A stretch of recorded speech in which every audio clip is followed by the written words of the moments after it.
Hello my friends, welcome to Manav Prime. ये है revenge series का एक और नया episode. Now let's begin.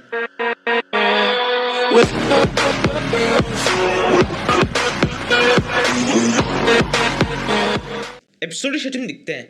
Ageing एक आइलैंड पर है। एजिन के साथ में बहुत सारे डिस्पल्स हैं।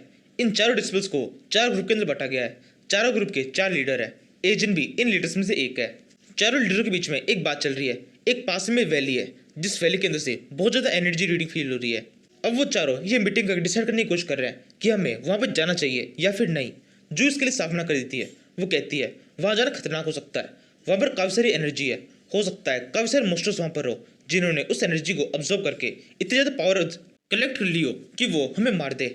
जूक की बात से बाकी दोनों लीडर पूरी तरह से मना कर देते हैं। वो कहते हैं नहीं, हमें जाना चाहिए क्योंकि ये पक्का नहीं है वह मोस्टर्स हुई। हो सकता है बाकी जो रिसोर्सेज हो उन्होंने उस एनर्जी को ऑब्जर्व कर लिया हो। इस हिसाब से देखा जाए तो रिसोर्सेज बहुत ज्यादा कीमती होंगे। उन रिसोर्सेज के लिए ये रिस्क तो लेना ही चाहिए। अब इस तरह से दो लीडर्स ने हाँ कह दी, एक ने मना किया। आखिरी लीडर बचता है एजेंट। जो एजेंट से पूछती है एजेंट तुम बताओ क्या करना चाहिए।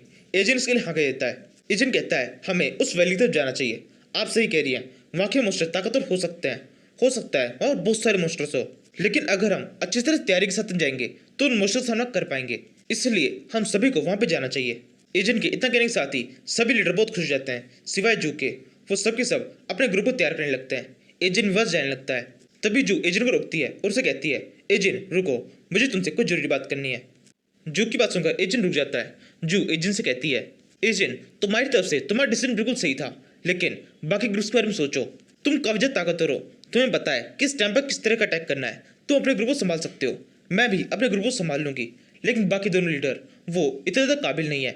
उनके पास में एक्सपीरियंस और पावर दोनों की कमी है। इसी वजह से वो पहले ही अपने ग्रुप के काफी सारे डिस्पल्स खो चुके हैं।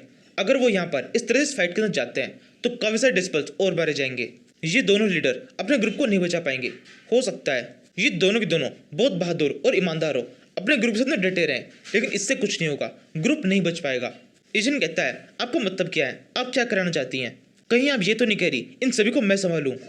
जो कहती है हाँ तुम सही कह रहे हो, मैं ऐसा ही कुछ चाहती हूँ। तुम बहुत काबिल हो, इसलिए मैं चाहती हूँ तुम इनमें से किसी एक ग्रुप को अडॉप्ट कर लो और उस ग्रुप के डिस्पल्स को बचाने की कोशिश करो। एजेंट कहता है नहीं, ऐसा नहीं हो सकता, मेरे पास में खुद का एक ग्रुप है। अगर मैं किसी और ग्रुप को संभालने के लिए जाऊंगा तो हो सकता है मेरे ग्रुप में खतरा आ जाए, लेकिन फिर भी मैं थोड़ी सी आपकी बात मान लेता हूँ, लेकिन ये केवल थोड़ी सी ही होगी। अगर किसी भी तरह खतरा होता है तो मैं सबसे पहले अपने ग्रुप को बचाऊंगा। मेरे ग्रुप को बचाने के बाद में मैं बाकी ग्रुप से डिस्पल्स को भी बचाने की कोशिश करूंगा।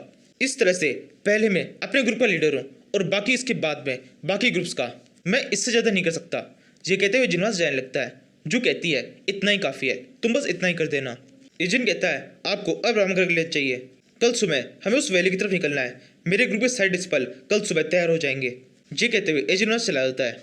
एजेंट के जाने के बाद में जू कहती है चलो बढ़िया है, ये कम से कम मान तो गया। इस तरह से हम कम से कम कुछ एक्स्ट्रा डिस्पल्स तो बचा ही पाएंगे। जू ये कह रही होती है तभी वहां पर एक और डिस्पल आ जाती है और जू से कहती है सिस्टर जू अभी हमें क्या करना है? जू कहती है नहीं अभी कुछ भी नहीं करना, तुम सब जाके आराम करो, मेरे को थोड़ा सा मेडिटेशन करना है। कल के मिशन के लिए एक वेपन की जरूरत है जो कि मुझे अभी बनाना होगा। वो डिस्पल कहती है आप क्या कह रही हैं, आपको वेपन बनाने के लिए कब से मेडिटेशन करने की जरूरत पड़ने लगी? जू कहती है मैं अभी से मेडिटेशन शुरू कर रही हूँ। डिस्पल कहती है लेकिन इसमें तो बहुत ज़्यादा टाइम लग जाएगा, हमें कल सुबह ही निकलना है। जू कहती है मुझे पता है, इसी वजह से मेडिटेशन मैं तुरंत अभी शुरू करने वाली हूँ। मुझे यकीन है ये सही टाइम पे खत्म हो जाएगा। मेरे ये मेडिटेशन खत्म होने से पहले कोई भी यहाँ से नहीं जाएगा। जब सही टाइम आएगा तो मैं खुद तुम्हारे पास में आ जाऊंगी। ये सुनकर जू मेडिटेशन करने के लिए बैठ जाती है और वो दूसरी डिस्पल वहां से चली जाती है। इसके बाद में सुबह होती है। वो सभी डिस्पल जल्दी से तैयार होते हैं और मिशन पे चलने के लिए जू के आने का इंतजार कर रहे होते हैं। जू को आने में बहुत ज़्यादा टाइम लग रहा होता है। एक डिस्पल कहती है सिस्टर जू अभी मेडिटेशन कर रही है, उनको एक वेपन की जरूरत है।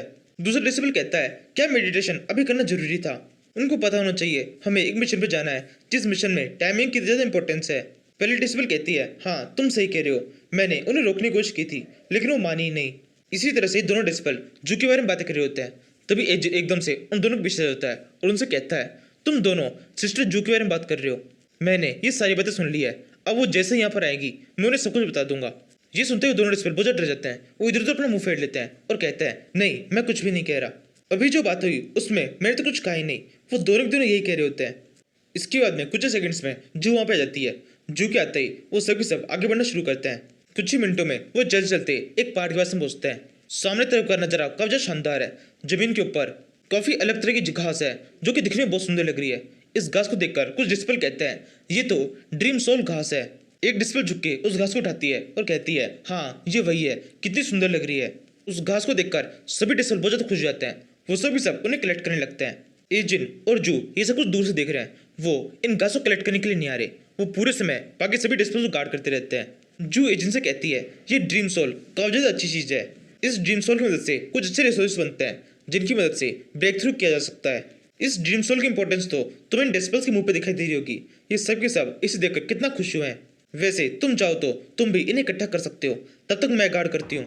एजेंट कहता है नहीं मुझे ही नहीं चाहिए। क्या कुछ सच में लगता है ऐसी ड्रीम सोल को मुझे कलेक्ट करने की जरूरत है। इस सब को देखकर मुझे ऐसा लग रहा है कुछ ना कुछ गड़बड़ है, क्योंकि कोई भी चीज़ जब अच्छी होती है तो वो काफी ज्यादा रेयर होती है।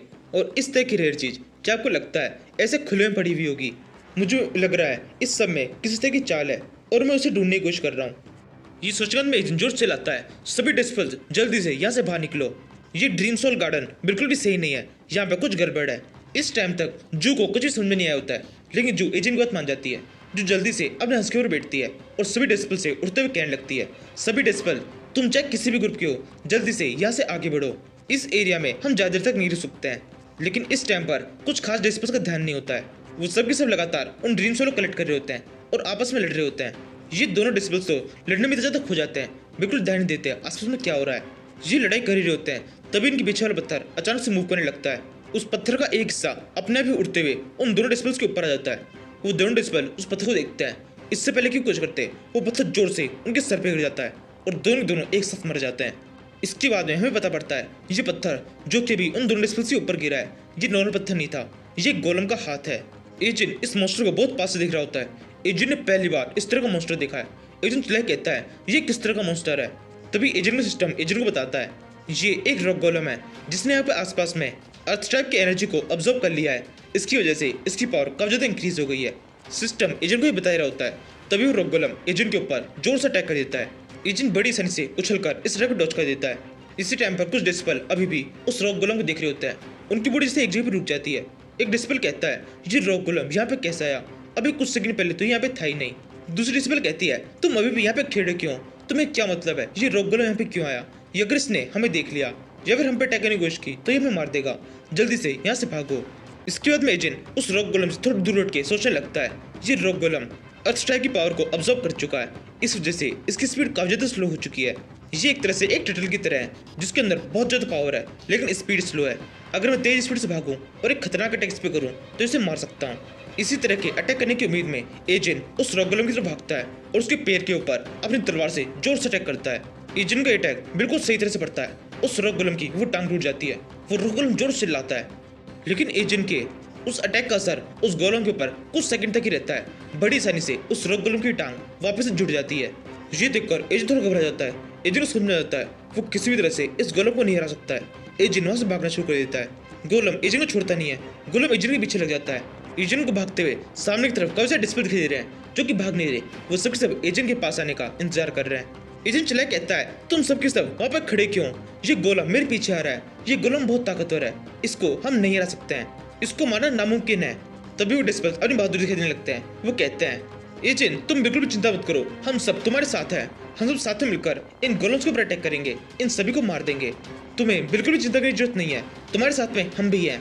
एजेंट कहता है अरे बेवकूफ हो क्या, तुम्हें सुनाई नहीं दे रहा मैंने तुमसे क्या कहा? इन गोलम्स को मारा नहीं जा सकता है। अगर मारा जा सकता होता तो मैं अकेला ही मार देता। मैंने अभी कहा इस गोलम्स को नहीं मार सकते तो जल्दी से यहाँ से भागो। इस टाइम पर जू अभी भी उस हंस की ओर बैठकर हवा में उड़ रही होती है। वो सभी डिस्पल्स से कहती है तुम सभी ने एजेंट की बात सुनी नहीं, जल्दी से यहाँ से भागो। इस जगह पर बहुत सारी अजीब सी चीजें हो रही है। जू इतना कहती है कि तभी एक और अजीब चीज हो जाती है। आसमान के अंदर कोई अजीब चीज दिखाई देती है जो कि बहुत जोर से चमक रही है। जैसे ही ये लाइट चमकना शुरू होती है एजेंट की बॉडी उसी की जगह पे स्टक हो जाती है। जैसे से उस लाइट का असर बढ़ने लगता है सभी डिस्पल्स को सांस आना बंद हो जाता है। वो सभी खांसते हुए कहने लगते हैं ये क्या हो रहा है, हमें सांस नहीं आ रही। ऐसा लग रहा है जैसे हवा में से सारी एयर जिसे हम इनहेल कर सकें वो खत्म हो चुकी है। यही कहते हुए वो सभी डिस्पल जोरों से खांसने लगते हैं। एक दूसरे डिस्पल कहता है मुझे ऐसा लग रहा है कोई ताकतवर मॉन्स्टर इस तरफ आ रहा है जिसकी वजह से ये सारी हरकतें हो रही है। इसी समय वो सबके सब उस लाइट की तरफ देख रहे होते हैं। धीरे धीरे उस लाइट के बीच में एक पक्षी जैसा कुछ दिखाई देने लगता है।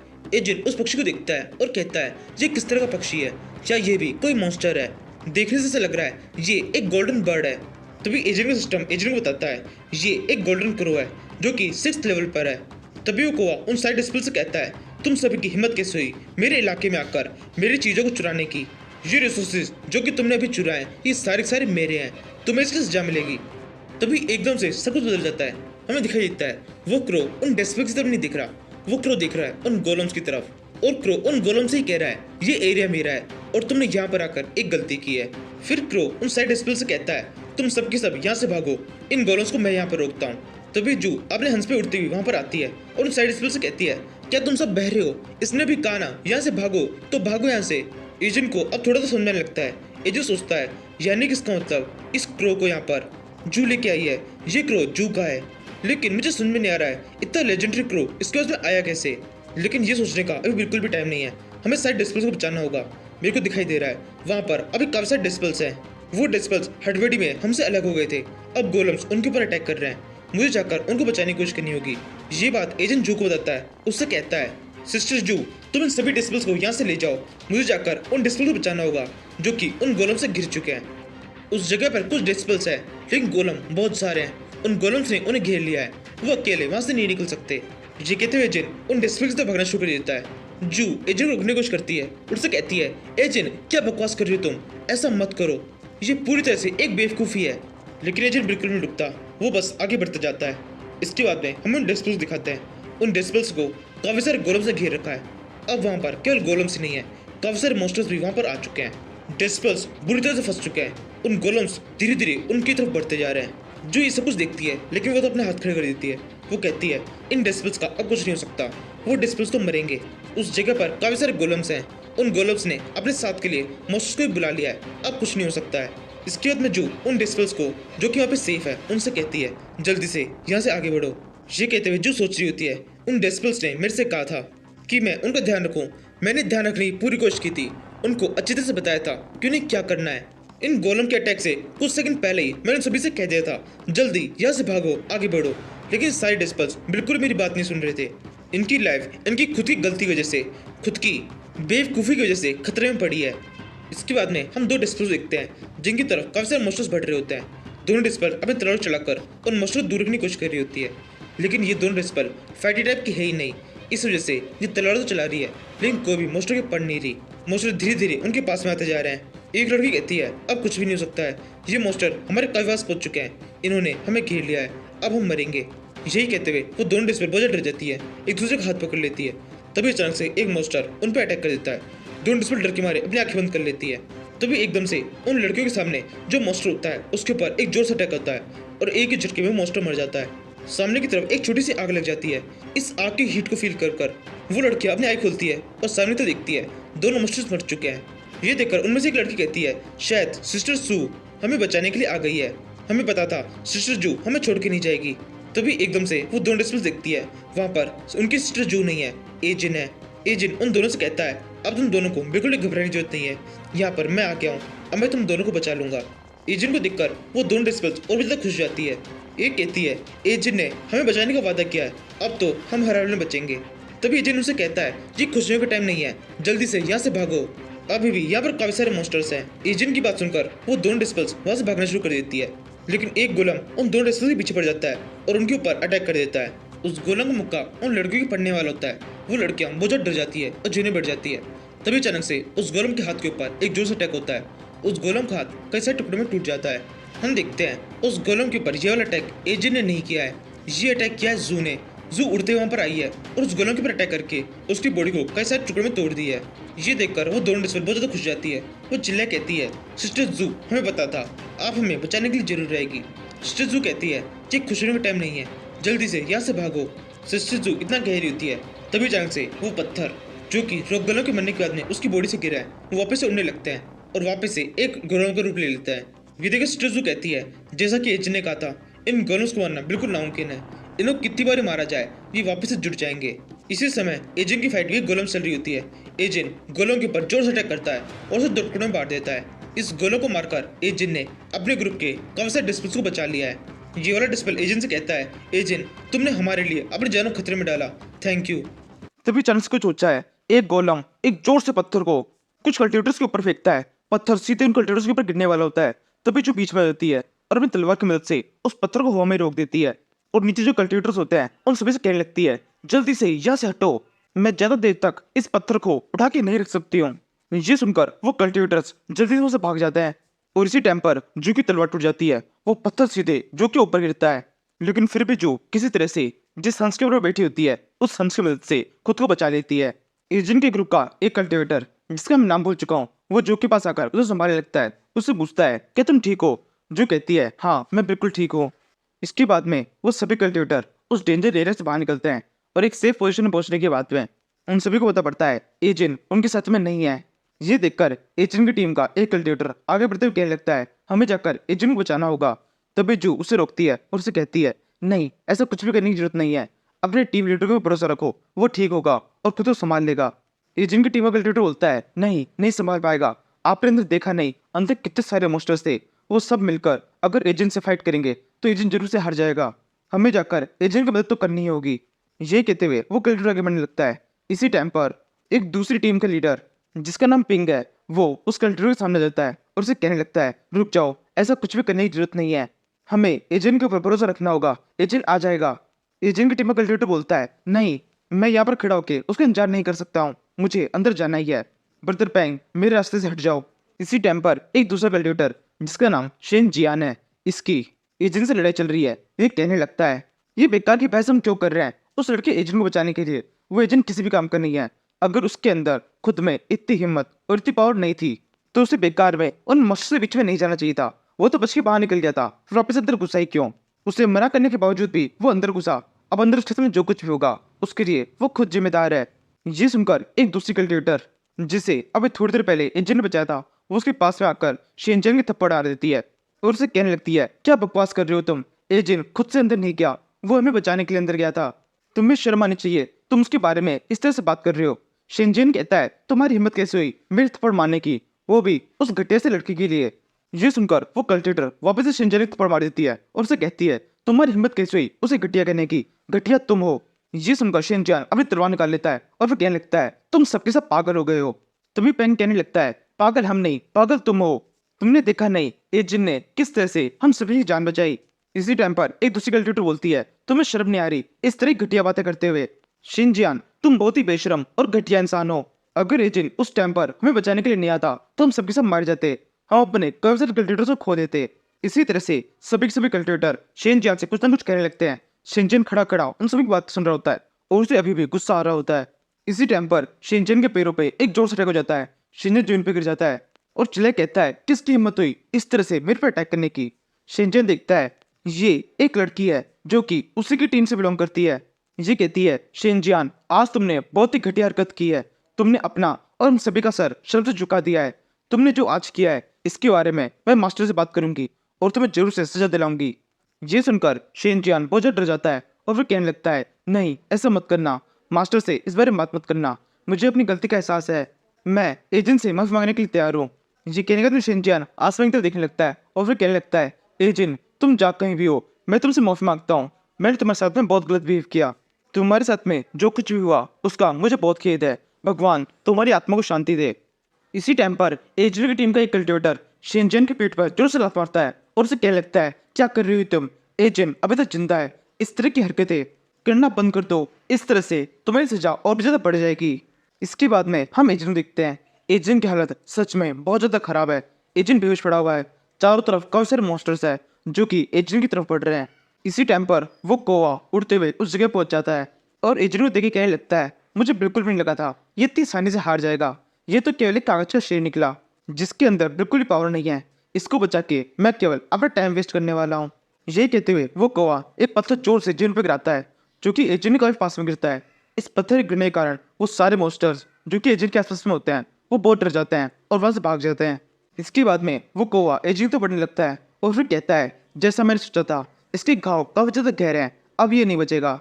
वो कोआ इतना कह रहा होता है तभी एकदम से एजेंट की आंख खुल जाती है। एजेंट को आंख खुलते ही सामने की तरफ वो कोआ दिखाई देता है। एजेंट जल्दी से खड़ा होता है और उसे कहता है, ए कोए तुम कौन हो? ये देखकर वो कोए बहुत चौंक जाता है वो जल्दी से वहां जाने लगता है। एजेंट जल्दी से अपनी एक रस्सी निकालता है और उसकी मदद से उस कोए के पैर को बांध देता है और फिर चिल्ला कहता है, इतनी जल्दी क्या है, 2 मिनट बात तो करो। यही कहने के बाद में एजेंट उस रस्सी को जोर से खींचता है। उसके ऐसा करने से वो कुआं पूरी से रफ्तार में जमीन पर गिरता है और फिर एजेंट कहने लगता है, तुम्हारी हिम्मत कैसे हुई मुझे इस तरह से बांधने की, जाने दो मुझे। तभी एजेंट उस कुएं के पंख के पास में अपनी तलवार को सर देता है और फिर कहने लगता है, बिल्कुल चुप रहो वरना मैं एक ही झटके में तुम्हारे पंख काट दूंगा। ये सुनकर वो कौवा डर जाता है, अपना मुंह बंद कर लेता है और फिर सोचने लगता है, ये मैं कहाँ फंस गया। फिर एजेंट अच्छी तरह से उस कुएं को देखने लगता है और फिर उसे कहता है, तुम तो बहुत ही कमाल के पक्षी हो, तुम्हें देखकर पता पड़ रहा है तुम सिक्स्थ लेवल पर हो। तुम्हारे पेट पर ये जीसस सिंबल ये कहाँ से आया, इसके बारे में मुझे कुछ बताओ। एजेंट की इस बात का वो कौ कुछ भी जवाब नहीं देता। वो दूसरी तरफ अपना मुंह फेर लेता है। एजेंट उस कुएं को परेशान करने के लिए उसे कुछ पंख तोड़ लेता है, जिससे उस कुएं को बहुत ज्यादा गुस्सा आता है। वो चिल्ला के एजेंट से कहने लगता है, तुम ये क्या कर रहे हो, तुमने तो मुझसे कहा था मुझे कुछ कहना नहीं है, तुमने मेरे पंख क्यों तोड़ लिए, तुम जानते हो मैं क्या हूँ, मैं एक डिवाइन मॉन्स्टर हूँ, मेरे साथ में इस तरह की हरकत करना तुम्हें बहुत भारी पड़ेगा। एजेंट कहता है, तुम्हारी हिम्मत कैसे हुई मेरे सामने इस तरह से इतराने की। ये कहते हुए एजेंट उस कुएं के ऊपर जोर से टक्कर देता है और उसे गर्दन के पास से उसके जितने भी पंख वगैरह होते हैं उन सभी को पूर्ति से पाड़ लेता है। वो कुआं चिल्लाते हुए एजेंट से कहने लगता है, बिल्कुल भी ऐसा मत करो, मुझे बहुत ज्यादा दर्द हो रहा है, तुम्हें जो जानना है वो मैं तुम्हें बता दूंगा, 1 मिनट रुको तो सही। ये सुनकर एजेंट रुक जाता है और फिर उस पक्षी से कुछ क्वेश्चन पूछने लगता है। पहला क्वेश्चन होता है, क्या तुम 3 लेजेंडरी मॉन्स्टर्स में से एक हो जो कि इस जगह पे रहते हैं। वो कौवा कहता है, हाँ मैं वही हूँ, मैं 3rd नंबर का हूँ, सबसे ज्यादा इंटेलिजेंट हूँ मैं, सभी मॉन्स्टर्स में से मुझसे स्मार्ट कोई भी नहीं है। ये सुनकर एजेंट उस कुएं के ऊपर एक जोर से हाथ मार देता है। कौवा कहने लगता है, तुमने ऐसा क्यों किया, तुमने जो पूछा मैंने तुम्हें बता दिया, फिर भी तुम मुझे लात मार रहे हो। एजेंट कहता है, मेरे सामने तुम्हें इस तरह से इतराने की जरूरत नहीं है, केवल जो मैं क्वेश्चन पूछ रहा हूँ उसका जवाब दो। नेक्स्ट क्वेश्चन, तुम्हारे पेट के ऊपर ये देखो सिंबल किस तरह का है, क्या ये कोई स्पेल है। ये सुनकर वो कौवा अपने पंखों से अपने पेट को ढक लेता है और फिर कहने लगता है, नहीं नहीं यहाँ पर कोई भी स्पेल नहीं है, कुछ नहीं है यहाँ पर। ये सुनकर एजेंट अपनी तलवार निकाल लेता है और फिर उस कौवे से कहने लगता है, जल्दी से अपने पंख हटाओ वरना मैं इन दोनों को काट दूंगा। ये सुनकर वो कौवा डर जाता है। वो जल्दी से अपने पेट के ऊपर से अपने दोनों पंख हटा देता है। वहां दिखाई देता है कोई भी स्पेल नहीं है। कौवा कहने लगता है, देखो यहाँ पर कुछ भी नहीं है, मैं तुमसे यही तो कह रहा था। एजेंट कहता है, ज्यादा नाटक मत करो, मैंने वहां पर देखा था, अब तुम्हें नहीं बताना तो कोई बात नहीं, मैं तुम्हें ज्यादा फोर्स नहीं करूंगा, अब तुम मेरे किसी भी काम के नहीं हो तो छोड़ो जाने दो। यही कहने के बाद में एजेंट उस कुएं की गर्दन के अंदर अपनी रस्सी फंसा देता है। कौवा कहता है, मैं अभी भी तुम्हारे काम आ सकता हूँ, तुम चाहो तो मेरी सवारी कर सकते हो। ये सुनकर एजेंट बहुत खुश हो जाता है। एजेंट जल्दी से चलकर उस कुएं की पीठ पे चढ़ जाता है और फिर कहता है, जल्दी से हवा में चलो, तेज रफ्तार में उड़ो, बहुत तेज भागो। वो कौवा कहता है, क्या मतलब है तुम्हारा भागो, मैं कोई घोड़ा नहीं हूँ जिसे तुम इस तरह से ऑर्डर दे रहे हो, मैं एक लेजेंडरी बर्ड हूँ, मुझसे थोड़ा तमीज से बात करो। ये सुनकर एजेंट जोर से उस कुएं की गर्दन में बंधे हुए धागे को जोर से खींचने लगता है और फिर उससे कहता है, तुम्हारी हिम्मत कैसे हुई मुझसे इस तरह से बात करने की, तुम मुझे बिल्कुल भी सिखाने की कोशिश मत करो कि मुझे तुमसे किस तरह से बात करनी है, मैंने तुम्हें पकड़ लिया है, तुम मेरे हर एक ऑर्डर को मानोगे और मैं तुमसे जैसे चाहूँ वैसे बात कर सकता हूँ। ये सुनकर वो कौवा डर से जाता है और एजेंट से कहने लगता है, ठीक है तुम जैसे चाहोगे बिल्कुल वैसे ही करेंगे। तभी एजेंट उस कौवे से कहता है, यहाँ पर काफी सारे ये वाले फ्लावर्स है जिनको हम इकट्ठा करने की कोशिश कर रहे थे, उसी टाइम पर इन गोलम्स ने हम पर अटैक कर दिया था, मेरे को एक भी फ्लावर कलेक्ट करने का मौका नहीं मिला, अब मेरे पास मौका है, चलो इन्हें कलेक्ट करते हैं, जल्दी से थोड़ा नीचे की तरफ चलो।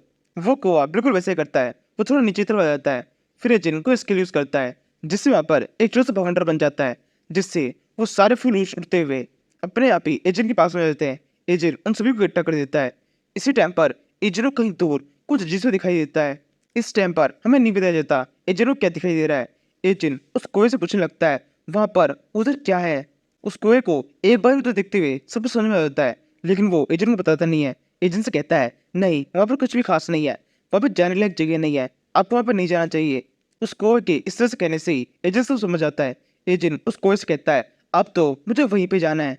कौवा कहता है, ये क्या बात हुई, मैं आपसे कह रहा हूँ ना वहाँ पे कुछ भी काम का नहीं है, वहाँ पर मैं रहता हूँ, मैं खाना खाता हूँ और वहीं पे सोता हूँ, एक तरह से वहाँ पे मेरा घर है, अब वहाँ पर जाके करेंगे क्या। उस कोए का इस तरह से एजेंट को मना करना एजेंट को बिल्कुल पसंद नहीं आता। एजेंट वापस से उस रस्सी को खींचने लगता है और उसको एक गला दबाने लगता है और उसे कहता है, तुम इतने बड़े कब हुए कि मुझे ऑर्डर दे रहे हो, हमारे बीच में कोई दोस्ती नहीं है कि तुम इस तरह से मुझे ऑर्डर दे पाओ, मैं तुम्हें वापस चलने के लिए कह रहा तो चुपचाप से वापस चलो। ये सुनने के बाद में उस कोए के पास में कोई भी ऑप्शन नहीं होता, वो उड़ते हुए उस तरफ जाने लगता है। यहाँ से सीन शिफ्ट होता है। हम बाकी के सारे क्रिकेटर्स को देखते हैं जिनकी फाइट काफी सारी मॉन्स्टर्स चल रही है। पिछले एपिसोड के एंड में वो एक सेफ पहले से पहुंच चुके थे, लेकिन वापस से इनके और मॉन्स्टर्स का अटैक हो चुका है। मॉन्स्टर्स ने इन्हें काफी बुरी तरह से घेर लिया है और काफी सारे क्रिकेटर इस फाइट के अंदर मारे गए हैं। इसके बावजूद भी वो सभी क्रिकेटर किस तरह से जुटे हुए हैं और लगातार उन मुश्किल का सामना कर रहे हैं, लेकिन उनके पास में भागने की बिल्कुल भी जगह नहीं है। इस टाइम पर इनके पास में जो सबसे ताकतवर कल्टिवेटर है जो उसी से ये सभी से बात करने लगते हैं और पूछने लगते हैं आगे क्या करना चाहिए और जल्दी से जल्दी हमें वापस से अपने सेट लूटना चाहिए। काफी सारे कल्टिवेटर मारे गए हैं, अब यहाँ पर रुकना बिल्कुल भी ठीक नहीं होगा। जो कहती है हाँ तुम सब लोग ठीक कह रहे हो, मैं एक बार सेक्ट पर कॉन्टेक्ट करने की कोशिश करती हूँ। इसे कहने के बाद में जो अपना अलग ध्यान रखने लगती है और सेक्ट के अंदर कॉन्टेक्ट करने लगती है। वो वहाँ पर कहती है हमारे यहाँ पर काफी सारे लोग मारे गए हैं, हमें जल्दी से वापस लौटना है, ये मिशन पूरी तरह से फेल हो चुका है। जो कि इस बात को सेक्ट के अंदर बैठी हुई एक एल्डर सुनती है और जो से कहती है नहीं अभी तुम वापस नहीं लौट सकती हो, ये मिशन बहुत ज़्यादा जरूरी है। तुम सबके सब इस मिशन पे गए हो, तुम्हें कुछ ना कुछ लेके तो आना ही होगा। तुम सबके सब वहीं पे लगे रहो, हम कोशिश करते हैं मदद के लिए किसी को भेजने की। इस मिशन को तब तक फेल नहीं माना जाएगा जब तक तुम सभी की टीम के आधे कल्टिवेटर जिंदा बचेंगे। इसलिए जब तक आधे कल्टिवेटर में जिंदा है वहीं पे टिके रहो, आखिर तक हार मत मानना। इसी के साथ ही वो कॉन्टेक्ट उड़ जाता है। इसी टाइम पर जू के ऊपर पीछे के साइड से दो वुल्फ अटैक कर देते हैं। बिल्कुल सही टाइम पर जू पहुंच जाता है। जू सही टाइम पर उछलकर उस जगह को डॉच कर लेती है। दोनों वुल्फ आपस में टकरा जाते हैं। इसके बाद में जू वह बाकी जितने कल्टिवेटर्स होते हैं उन सभी से कहने लगती है मैंने किंग जुआन सेक्ट के अंदर बात कर ली है। एल्डर का कहना है हमें थोड़ा टाइम यहीं पे रुकना होगा। अभी के लिए हमारा सबसे पहले टास्क होगा यहाँ से सेफली निकलना। इस अटैक को किसी भी तरह से रोको और किसी सेफ जगह जाके छुप जाओ। एक बार हम किसी सेफ जगह पहुंच जाएं उसके बाद डिसाइड करेंगे हमें क्या करना है। जो इतना गहरी होती है। इसी टाइम पर वहाँ पर एक और मॉन्स्टर होता है जो कि वुल्फ किंग है। वो वहाँ पर आते ही सबसे पहले जू की अटैक कर देता है। जू उसे देखती है और फिर कहने लगती है ये तो वुल्फ किंग है, ये भी यहाँ पर आ गया। जू ये कह रही होती है लेकिन उसका ध्यान इस चीज पर नहीं पड़ता कि वुल्फ किंग ने उसके ऊपर अटैक कर दिया है। ये वुल्फ किंग का एक लॉन्ग रेंज में अटैक होता है जो कि जू की तरफ बढ़ रहा होता है। इसी टाइम पर उस लॉन्ग रेंज के अटैक के ऊपर ही एक स्लेशियो आके बढ़ती है और वो अटैक पूरी तरह से बेकार हो जाता है। इसी स्लेशियो के साथ में एक जोर से आवाज आती है किसकी हिम्मत हुई ट्विंकल सेट के कल्टिवेटर्स के ऊपर इस तरह से अटैक करने की। फिर हम देखते हैं ये जियान मिंग है। जियान मिंग कोई नॉर्मल कल्टिवेटर नहीं है, ये एक बहुत ही स्पेशल कल्टिवेटर है। शायद ये वही कल्टिवेटर है जिसने एजियन की गांव के सभी लोगों को मारा था। ये केवल मेरा प्रिडिक्शन है, हो सकता है ऐसा ना हो। जैसे जियान मिंग इस जगह पहुंचता है ये सीधे उस वुल्फ किंग के ऊपर जोर से अटैक कर देता है। जियान मिंग वुल्फ किंग के ऊपर एक स्लैशर मारता है। इस अटैक को रोकने के लिए वो वुल्फ किंग जोर से रोर करता है जिससे उसकी मुंह के अंदर से एक जोरदार शोकी निकलती है। अब सिचुएशन ऐसी हो जाती है कि जियान मिंग का ये स्लैश वेव और उस वुल्फ किंग की वो शॉक वेव आपस में टकराने वाले होते हैं। जू को ये पावर फील हो जाती है। वो चिल्ला के वहाँ पर जितने भी कल्टिवेटर्स होते हैं उन सभी से कहने लगती है जल्दी से अपनी आँख नाक कान सब कुछ बंद कर लो। इस अटैक की पावर बहुत ज्यादा खतरनाक है, जैसे ये आपस में टकराएंगे हमारे ऊपर ही बहुत ज्यादा इम्पैक्ट होगा। वो सभी कल्टिवेटर बिल्कुल वैसे करते हैं और जैसा जू कहती है वैसा ही होता है। जैसे वो दोनों अटैक आपस में टकराते हैं वहाँ पर एक बहुत ही खतरनाक सा धमाका होता है। अच्छी तरह से प्रोटेक्शन रहने के बावजूद भी उन सभी कल्टिवेटर्स को इस धमाके का इम्पैक्ट फील होता है। फिर जियान मिंग हंसते हुए उस वुल्फ से कहने लगता है बहुत अच्छी, तुम मेरे एक स्लैश वेव को रोकने में कामयाब हो गए। इससे पता पड़ता है तुम्हारे अंदर कितनी ज्यादा पावर है, लेकिन इस फाइट को यही खत्म करते हैं। ये कहते हुए जियान मिंग अपने अगले अटैक को रेडी करने लगता है। उसकी तलवार के अंदर से बहुत ही बिजली चमकने लगती है। अटैक पूरी तरह से रेडी होने के बाद में जियान मिंग उस वुल्फ के ऊपर दोबारा से अटैक कर देता है। वुल्फ वापस से इस अटैक को रोकने के लिए वैसा ही रोर मारता है, लेकिन इस बार उसका ये रोर कुछ भी काम नहीं करता। जियान मिंग की तलवार की वो बिजली काफी तेजी से उस वुल्फ के ऊपर गिरती है। वुल्फ किंग के पास में इस टाइम पर बिल्कुल संभलने का मौका नहीं होता। बुरी तरह से वो उस बिजली के अंदर झुलस जाता है और पलक झपकते ही उसकी मौत हो जाती है। ये देखकर वो सभी के सब कल्टिवेटर बहुत ज्यादा खुश जाते हैं। जियान मिंग उन सभी कल्टिवेटर से कहता है मेरे सभी साथियों क्या तुम सबके सब ठीक हो। सभी कल्टिवेटर कहते हैं हाँ हम सबके सब ठीक है, अब आप यहाँ पर आ चुके हैं, अब बाकी सब भी ठीक हो ही जाएगा। जियान मिंग कहता है ज्यादा मक्खन लगाने की कुछ मत करो, अभी मुझे एक और रिपोर्टेड काम करना है। ये सारे वुल्फ जिन्होंने तुम पर अटैक करने की कोशिश की ये सबके सब मारे जाएंगे, इनमें से एक भी जिंदा नहीं बचेगा। ये कहने के बाद जियान मिंग उन बाकी के सारे वुल्फ की तरफ देखने लगता है जो कि बहुत बुरी तरह डरे हुए होते हैं। उनका लीडर मारा जा चुका है, इसलिए वो सबके सब वहां से भागने लगते हैं। जियान मिंग उन सभी लोगों से कहता है, तुम में से एक भी यहाँ से भाग नहीं सकता है, तुम सभी को मरना होगा। ये कहते हुए जियान मिंग एक फॉर्मेशन बनाने लगता है, जिससे उस जगह पर काफी सारी तलवारें दिखाई देने लगती है। वो सबकी सब तलवारें एक ही झटके में उन सारे व्यूअर्स को प्रोटेक्ट कर देती है और उनकी बॉडी को एक ही झटके में बहुत बुरी तरह से चीर देती है। इतनी सारी तलवारों के अटैक को देखकर सभी कैलकुलेटर बहुत ज्यादा चौंक जाते हैं और इतनी सारी तलवारों के अटैक के बावजूद भी एक वुल्फ ऐसा होता है जो कि बच जाता है और वहां से भाग जाता है। कल्टीवेटर चिल्लाए कहने लगता है, एक वुल्फ बच गया, देखो वो भाग रहा है। जैनमिंग कहता है, वो बचा नहीं है, मैंने उसे छोड़ा है, उसे मैं अलग तरीके से मारना चाहता हूँ। ये कहने के बाद पे जैनमिंग अपने पंछी से कुछ इशारा करता है और फिर चल के उस पंछी पे उतर जाता है। पंछी उड़ते हुए उस वुल्फ के पीछे चला जाता है। सभी कल्टीवेटर भाग के जैनमिंग के पास में आते हैं और उसे कहने लगते हैं, ब्रदर जैनमिंग, आखिरकार तुम आ गए। जियान सबसे पहले तो उन दोनों लीडर से बात करता है जो कि उस जगह पर होते हैं। उन दोनों से बात करने के बाद में जियान मिंग तीसरे लीडर यानी कि जू के पास में आता है और उसे कहने लगता है, लिंग जुआन चू, काफी टाइम हो गया हम मिले नहीं। इस टाइम पर जू का बिहेवियर बाकी के सभी कल्टीवेटर से बिल्कुल अलग होता है। बाकी सभी कल्टीवेटर लिंग जुआन को देखकर बहुत ज्यादा एक्साइटेड होते हैं, वहीं जू को कुछ खास फर्क नहीं पड़ रहा होता है। जू अपने अलग साइड में बैठी होती है। जियान मिंग जू से कहता है, लिंग जुआन चू, क्या तुम ठीक हो? जू कहती है, तुम्हें पता है ना, तुम्हें यहाँ पर पहुंचने में काफी ज्यादा टाइम लग गया है, तुम्हें यहाँ पर 2 दिन पहले ही पहुंच जाना चाहिए था। जियनमिंग कहता है, ओ हाँ मुझे याद है, मेरे को यहाँ पर आने में 2 दिन लेट हो गया है, मैं यहाँ से सही टाइम पे निकला था, लेकिन रास्ते में कुछ दिक्कत हो गई, कुछ एल्डर्स ने मुझे रोक दिया, बड़ी मुश्किल से उनके पीछे छुड़ा के मैं यहाँ पर आया हूँ। इस सब में मुझे 2 दिन लग गए। वैसे तो कोई बड़ी बात नहीं है, मैं केवल 2 दिन तो लेट हुआ हूँ। लेकिन जो बोलती है, केवल 2 दिन, इस 2 दिन के अंदर हमारा बहुत बड़ा नुकसान हो गया, हमारे 30 से भी ज्यादा डिस्पल्स मारे गए। जियनमिंग बोलता है, ऐसा कैसे हुआ, 30 डिस्पल्स मारे गए, वो भी केवल 2 दिन के अंदर। लिंगियन जो आगे बोलती है, अगर तुम सही टाइम पर आ जाते तो उन 3 डिस्पल्स को और उसके साथ में एजेंट को बचा सकते थे। जियनमिंग कहता है, एजेंट? कौन एजेंट? इसी टाइम पर एक दूसरा कलेक्टर बोलने लगता है, एजेंट हमारा एक साथी था जिसकी वजह से हम सबकी जान बची। हम सबके सब एक बहुत ही खतरनाक से एरिया के अंदर घुस गए थे, हमें पता चला था वहाँ पर काफी ज्यादा एनर्जी है, हमें वहाँ पर काफी अच्छे रिसोर्स मिल सकते थे, उन्हीं रिसोर्स के लिए हम वहाँ पर गए थे, लेकिन हमारे ऊपर मॉन्स्टर्स का अटैक हो गया। इसी वजह से काफी सारे कल्टीवेटर्स उन मॉन्स्टर्स के अटैक के अंदर पूरी तरह से फंस गए। एजेंट ने आगे बढ़कर उन सभी को बचाया और उन सभी को उस खतरे से बाहर निकाला, लेकिन वो खुद उन मॉन्स्टर्स के बीच में फंस गया। अब हमें नहीं पता है उसके साथ में क्या हुआ है। ये सुनते ही जियानमिंग जोर सीटी बजाता है और फिर अपने कोवे को अपने पास में बुलाता है। जियानमिंग अपने कोवे पे खड़ा होकर वहां से जाने लगता है। इसी टाइम पर एक कल्टीवेटर चिल्लाए कहता है, मेरी बात अभी तक पूरी नहीं हुई है, वो वैली यहाँ से काफी ज्यादा दूर है, हम काफी दूर भाग के आ गए हैं, और इसके अलावा वो वैली बहुत ज्यादा खतरनाक है, वहाँ पर एक बहुत ही खतरनाक सा मॉन्स्टर है जिसने वहाँ पर एक फॉर्मेशन बना के रखा है, उस फॉर्मेशन से आपको काफी ज्यादा दिक्कत हो सकती है। इसी टाइम पर एजेंट के साथ वाला एक कल्टीवेटर बहुत ज्यादा खुश होते हुए कहने लगता है, चाहे वहाँ पर कोई भी दिक्कत हो, लेकिन आप किसी न किसी तरीके से एजेंट को बचाना ही होगा। मुझे और मेरे साथ के सभी कल्टीवेटर्स को आप पे पूरा भरोसा है, आप जरूर से एजेंट को रेस्क्यू कर लेंगे। उस कल्टीवेटर के इतने कहने के साथ ही से शिफ्ट होता है, हम एजेंट को दिखते हैं। एजेंट के साथ में वो गोल्डन बर्ड है। इस टाइम पर एजेंट जमीन पर है, एजेंट को आसमान में कोई उड़ता हुआ दिखाई देता है। वो गोल्डन बर्ड एजेंट से कहने लगता है, जल्दी से वहाँ देखो, वहाँ पर कोई है जो कि हमारी तरफ आ रहा है, उसने काफी देर से हम पर नजर रखी हुई है। ये सुनकर एजेंट ऊपर की तरफ देखने लगता है, लेकिन एजेंट को अब वहाँ पे कोई भी दिखाई नहीं देता।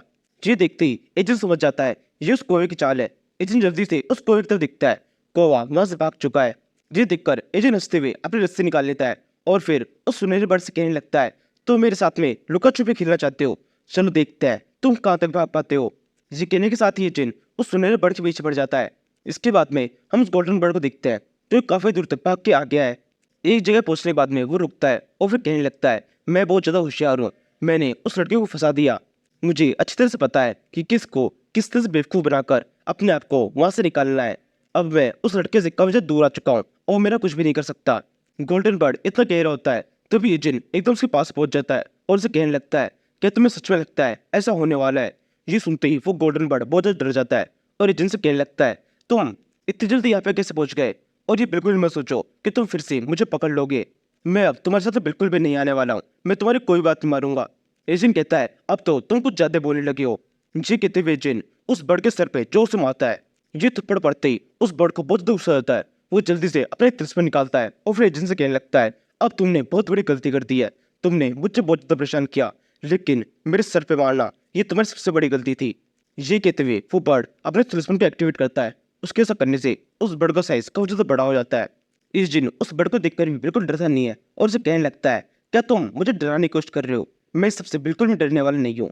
गोल्डन बर्ड कहता है, अब तुम डरोगे जब तुम मरने लगोगे। ये कहते हुए वो गोल्डन बर्ड अपने पंजे से एजिन को अटैक कर देता है। एजिन बिल्कुल भी खुद को बचाने की कोशिश नहीं करता। गोल्डन बर्ड कहता है, तुम क्या कर रहे हो? खुद को बचाओ वरना तुम मारे जाओगे। एजिन कहता है, मैं सब जानता हूँ। ये कहते हुए जिन उल्टे गिनती गिरने लगता है, 3, 2, 1। एजिन के एक बोलते ही उस गोल्डन बर्ड का साइज वापस छोटा हो जाता है। गोल्डन बर्ड बोलता है, ये सब कैसे हुआ? तुम्हें कैसे पता चला? एजिन कहता है, क्योंकि मैं एक कल्टिवेटर हूँ, मुझे पता था तुम्हारे पास में जो तिलिस्मन है ये ब्रोकन है, कि ज़्यादा देर तक तुम्हें पावर नहीं देगा, इसलिए अब मेरे सामने होशियार बनने की कोशिश मत करना। तुमने भागकर बहुत बड़ी गलती कर दी है, इससे सजा तुम्हें मिलेगी। मैं तुम्हारे अंदर से सारी एनर्जी को रिफाइन कर लेने वाला हूँ, जिसके बाद में तुम मारे जाओगे और तुम्हारी एनर्जी मुझे मिल जाएगी। ये कहते हुए एजेंट अपनी रस्सी से उस बर्ड को वापस से बांध देता है, सामने की तरफ एक फॉर्मेशन बनाता है और उस पंछी को उस फॉर्मेशन के अंदर जबरदस्ती खींचने लगता है। वो पंछी कहता है, प्लीज ऐसा मत करो, मैं तुम्हारी हर बात को मानने के लिए तैयार हूँ, यहाँ पर जो कुछ भी है वो सब कुछ मैं तुम्हें बता दूंगा।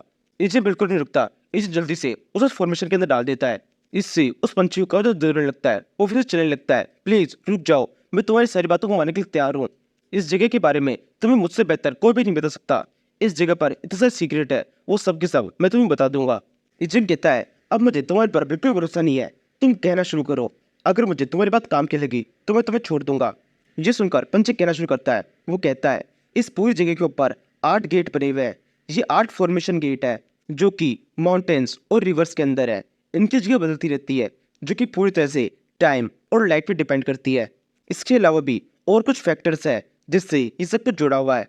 अगर तुम किसी तरह से इन 8 गेटों को तोड़ देते हो तो तुम इस जगह फॉर्मेशन को भी तोड़ सकते हो। ये सुनकर एजेंट कहता है, ठीक है, तुम्हारी ये जानकारी मुझे काम की लग रही है, इसलिए इस बार मैं तुम्हें बचा रहा हूँ। ये कहते हुए एजेंट उस रस्सी को वापस से जोर से खींचता है, जिससे वो पंछी उस फॉर्मेशन के ऊपर से बाहर निकल जाता है। उस फॉर्मेशन से बाहर निकलते ही वो गोल्डन पंछी मिंक के ऊपर बहुत ज्यादा गुस्सा करने लगता है। उससे कहता है, ये बिल्कुल भी ठीक नहीं है, तुम जब चाहो तब मुझे इस तरह से ब्लैकमेल करते हो, ये सही नहीं है। मिंक कहता है, ठीक है, अब बातें बंद करो, मुझे मेन बात बताओ। तुमने अभी किसी गेट के बारे में कहा था जिसकी मदद से हम फॉर्मेशन को तोड़ सकते हैं, मुझे इसके बारे में और ज्यादा बताओ, पूरी सही जानकारी दो। ये गेट इस टाइम पर कहाँ है? गोल्डन पंछी बोलता है, नहीं, ये जानकारी मैं तुम्हें नहीं दे सकता। मैं एक लेजेंडरी बर्ड हूँ जिनको इन गेट की रखवाली करने का काम दिया है। इनकी जानकारी किसी को भी देना मेरे लिए अलाउ नहीं है। तुम इसे ऐसे समझ सकते हो, इन गेट्स की लाइफ और मेरी लाइफ आपस में कनेक्टेड है। अगर कोई भी इन गेट्स के अंदर एंटर करता है या फिर गेट को तोड़ देता है तो मेरी लाइफ भी खतरे में आ जाएगी, इसलिए मैं तुम्हें कुछ भी नहीं बताऊंगा। जितनी जानकारी मुझे तुम्हें देनी थी उतनी मैं तुम्हें दे चुका हूँ। एजेंट कहता है, अब ज्यादा नखरे मत करो, मैंने तुम्हें बचा लिया है, एक बार तुम्हें जिंदा छोड़ दिया है, इसका मतलब ये बिल्कुल भी नहीं है मैं फिर से तुम्हें मार सकता हूँ। वो फॉर्मेशन अभी बना हुआ है, मैं तुम्हें वापस से उस फॉर्मेशन के अंदर डाल दूंगा। गोल्डन बर्ड बोलता है, नहीं, तुम ऐसा नहीं कर सकते, मैं एक लेजेंडरी बर्ड हूँ, तुम्हें मुझसे काफी सारी इन्फॉर्मेशन चाहिए, मैं तुम्हारे लिए बहुत ज्यादा काम का हूँ, तुम मुझे बिल्कुल भी नहीं मारोगे, तुम बस मुझे ब्लैकमेल करने वाले हो। एजेंट कहता है, क्या सच में तुम्हें ऐसा लगता है? ये कहते हुए एजेंट वापस से उस रस्सी को जोर से खींचता है और उस बर्ड को वापस से उस फॉर्मेशन के ऊपर डाल देता है। फॉर्मेशन के ऊपर गिरते ही उस पंछी की हालत वापस से बहुत ज्यादा खराब हो जाती है। वो वापस से एजेंट से रिक्वेस्ट करने लगता है, रुक जाओ, ऐसा मत करो, मुझे पता है तुम मुझे नहीं मारोगे, तो बस मुझे परेशान क्यों कर रहे हो? मैं तुमसे बिल्कुल सच कह रहा हूँ, अगर तुम उन गेट्स के अंदर एंटर करोगे तो मेरी जान वैसे भी खतरे में आ जाएगी, जिन वो मुझे मार देगा। ये नाम सुनते ही एजेंट जल्दी से उस पंछी को वापस से बाहर खींच लेता है और फिर उसे कहता है, बस यही, ये जानकारी मैं तुझे जानना चाहता था। ये सुनकर वो गोल्डन बर्ड एजेंट के पैर पकड़ लेता है और फिर उसे कहने लगता है, यानी कि सच में तुम इन गेट्स के अंदर नहीं जाने वाले। एजेंट उस पंछी के ऊपर एक धीरे से लाफ मारता है और फिर उससे खुद से दूर करता हुआ उसे कहता है, ठीक है, मैं तुम्हारी बात को मान रहा हूँ, मैं वहां नहीं जा रहा, तो जल्दी से अपनी बकवास बंद करो, खड़े हो जाओ, हमें कहीं और जाना होगा। ये सुनकर वो गोल्डन बर्ड रेडी हो जाता है और हवा में उड़ने लगता है। यहीं पर इस सीरीज का ये एपिसोड खत्म होता है। Thank you for watching. इस सीरीज के एपिसोड लेट आ रहे हैं, इसका मतलब बिल्कुल भी ये नहीं है कि मैं वीडियोस को लेट अपलोड कर रहा हूँ। इस टाइम पर इस सीरीज के इंग्लिश वर्जन से हम काफी ज्यादा आगे हैं और जैसे जैसे नए चैप्टर आते जाते हैं मैं इस सीरीज के नए नए एपिसोड लाते जाता हूँ, इसलिए जितना वेट अभी आप कर रहे हैं उतना वेट तो करना ही पड़ेगा ना। Thank you for watching. है।